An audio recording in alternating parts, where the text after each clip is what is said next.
Athens is a city in Southeast Europe like no other. It's a crossroads of civilization, with different vibes, different life on the street everywhere, and all sorts of awesome people. There's lots of grit and graffiti all over the city, but it also has a lot of elegance and real life happening everywhere you go. And it's just an exciting place. And we had Georgina, who's a native of Athens, give us a tour of the city and take us to some of her favorite places. Welcome to Rising Nomad. Let's go.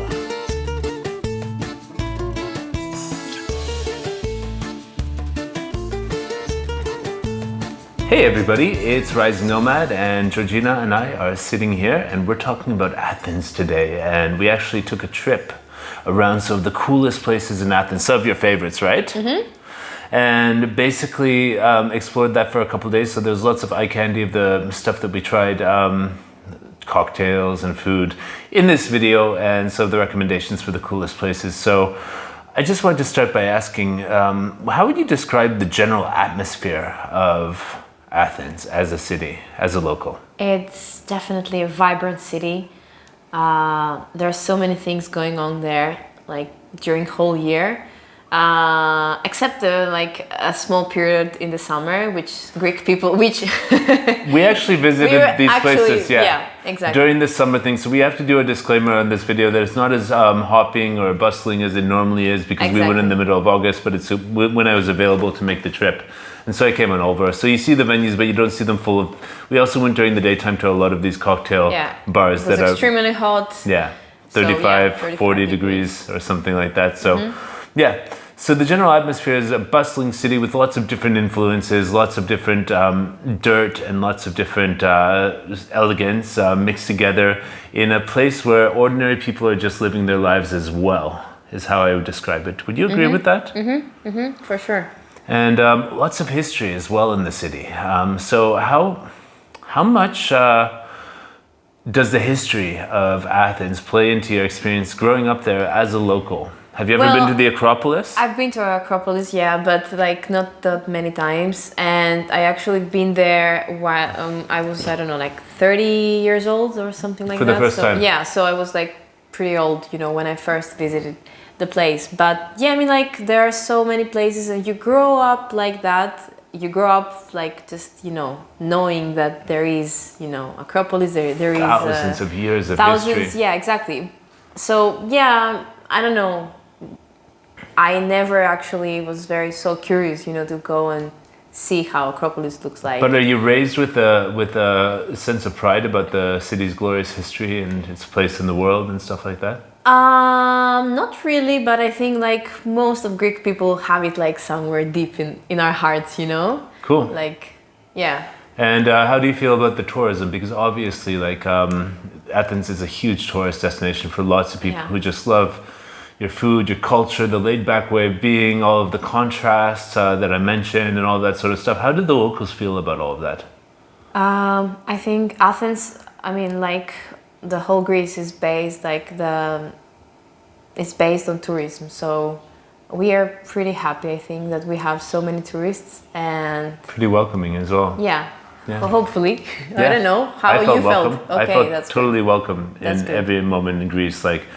They're not rude to foreigners at all. And if you go to some places in Southern Europe, Italy is the one I would say, it's you get a little bit more aggressive behavior towards it, but in Athens it's not like really that, for cool. sure. Yeah.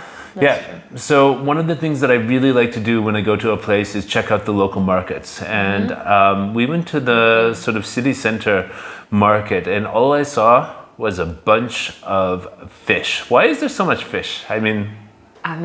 It's Greece, it's there is sea everywhere. So we grow up with fish. Most of Greek people eat fish and they love it. There was also the meat market. Yeah. They're actually the same size. Meat. Yeah. There are two markets, one next to each other: fish market, meat market. Yeah. For me, it doesn't ring a bell, meat market that much, but fish market is more interesting. Yeah. Cool. And then you took me first to this place that was an interesting sort of traditional thing. It was like, we called it the Meat Tavern or whatever it was. What's the actual name of the place? It's called Karamanlidika. And what does that mean?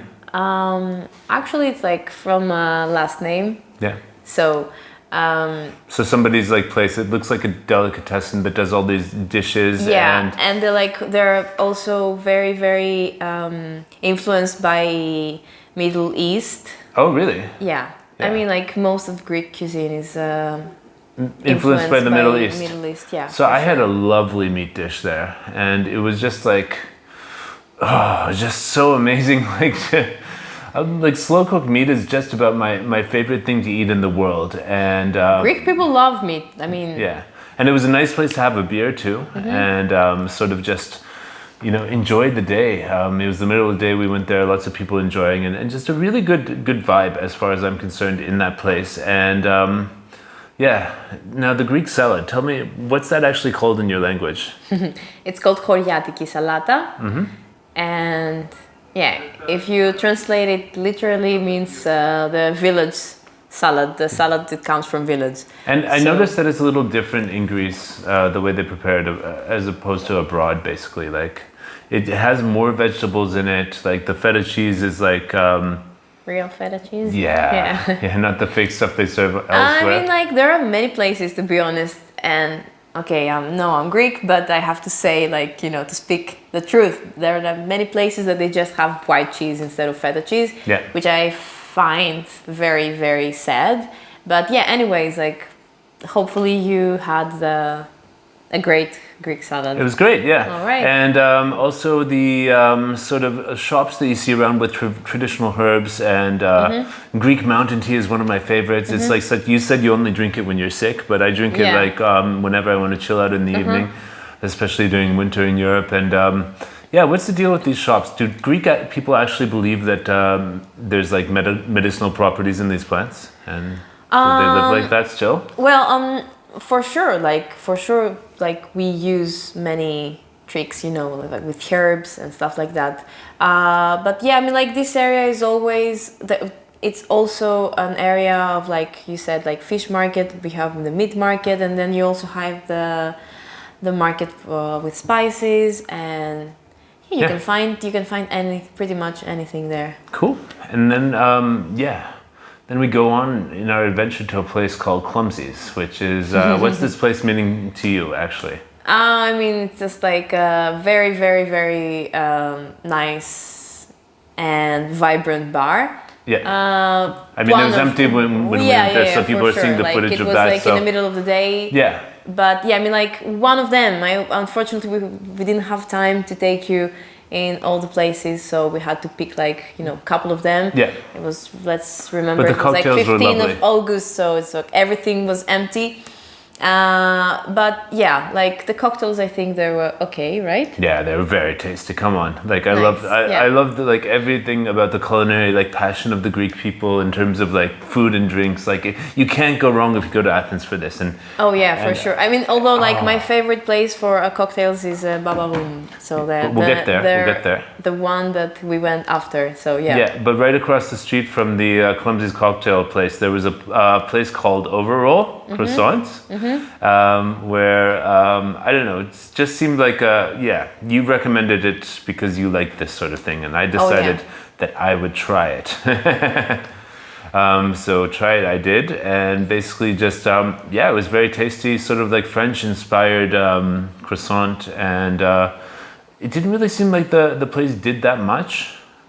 Except for these like few items, and like is this common in Greece to have places that just do a couple things and like that's it and people love it? Yeah, for sure. Like I think everywhere in the world, right? No. No? Lots of places try to do different stuff. Okay. Yeah. Like have too many products, too many offerings. I think like personally as a businessman, I think it's better to stick to like one thing usually. So yeah. And then we tried this bagel thing on the street. Kuluri. Yeah. It's Kuluri, so it's a bagel with sesame on the top. So it's pretty good. Yeah, I enjoyed it. It was very fluffy, and this was another one of those places that they just do one thing really well, and people go there for that. That's easier as a business owner to like organize that sort of thing. But is this like sort of like if you're having a busy day in Athens, you would stop and get this sort of thing and you Yeah, snack on it? you can find actually everywhere in the city. Cool. So yeah, like if you're like, you don't have really time to eat something, you just grab one Kuluri and you continue.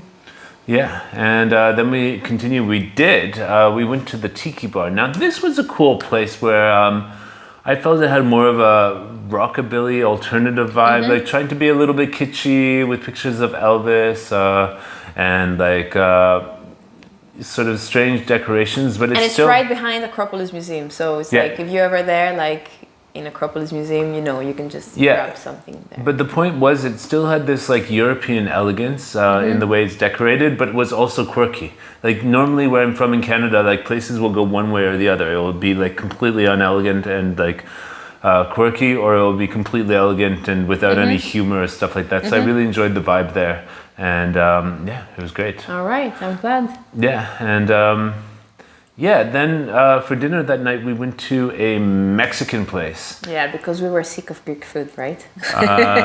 Well, I was sick of Greek food, so it's always interesting to see how the different people around the world would interpret some famous cuisine like Mexican. And this was incredibly high quality. I have to say, folks, this place, Loco, Loco Mexican, and oh my God, it was like these cocktails they were making, especially the one with there was one with fresh pineapple, and there was one with spicy mango, chili pepper, that it certainly blew my mind and your mind, like, and the kale salad with the cheese on top of it. I mean, honestly, folks, I've been to Mexico, and the food there isn't as good.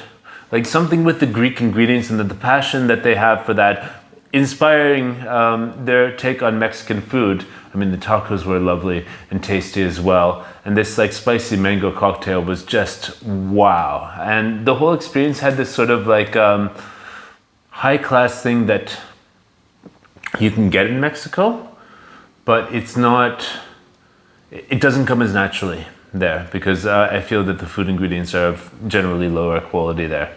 So yeah, that was good. And after that, we went to your favorite cocktail bar. What's it called? Bubble Rum? Yep. Bubble Rum. And yeah, I love this place. It's old. I mean, it's already many years in Athens. So yeah, and I think it has the greatest cocktails in the city. Oh my God. So, the one I got was just completely mind-blowing. It was a mix of all sorts of different herbal concoctions and all this sort of stuff. And it was just surprising. It sounds intriguing on the menu, and then you order and it's like, wow, these people really care about their cocktails. And so to top that over, like after a day of drinking, you took me the next day to this place called Ergon, which is sort of like an open concept market, sort of eatery place. And there you had like a sort of like a pesto dish with pesto. And I had, of course, my favorite, slow cooked meat. Again, really amazing. And the atmosphere was very light and airy and perfect for like sort of like an afternoon vibe because there's lots of natural light there, and a lot of the places didn't have it. Especially during summer, I don't know, like during a hot day, it was very nice to go there and just, cool off, have lunch, enjoy. Exactly. Yeah. And to sum it all up, I think the sort of like guide that we made here today is really good for the people like us who are interested in fine cuisine, cool vibes, and all this culture. And there's also all these other neighborhoods of Athens that we didn't cover. Exarchia is an interesting one with all the graffiti, and it's like an anarchist neighborhood. But I didn't really find it as culinarily sophisticated as the rest of the center there that we visited. But what type of tourist do you think should visit these types of places in Athens? Who would be your ideal person to experience these places that I've been? I think younger people would fit great into the city, and I see that younger people fit into the city because of the nightlife, because of all these events that you can find almost every day. And if you're in the mood to just stay up till 8 a.m., you can do it in Athens, even if it's a Tuesday or a Thursday or a Saturday. So yeah, I think like for me, it's one of the strongest qualities that this city has is being vibrant and being alive. So young people. But old people get to enjoy that too in Athens. For sure. Everywhere you go, you see. They want to go and see, Acropolis and the museums, and there are so many things that you can find, including history and stuff like that. So I don't know. I think everyone, for example, I would visit Greece. I would visit Athens because of food. Yeah, exactly. And food and drink and foodie. Just a great vibe. So if you're looking for food and drink and a great vibe, have fun, in Athens, visit just check Athens. it out. I mean, it's just such a unique city, and I haven't seen anything else on the planet because it's like the Greek culture is it's a small country when it comes down to it, but the culturally and historically just punches way above its weight. That's true. And there are so many influences, in Greece from so many different places that it's amazing. Something else. Yeah, it's something else. So check it out, folks. Thanks a lot for watching this video. This is Rising Nomad, the channel, and we had the pleasure of exploring Georgina's hometown on this video. And we'll catch you later. Subscribe if you like more content like this and the other stuff we cover. Take care. Bye.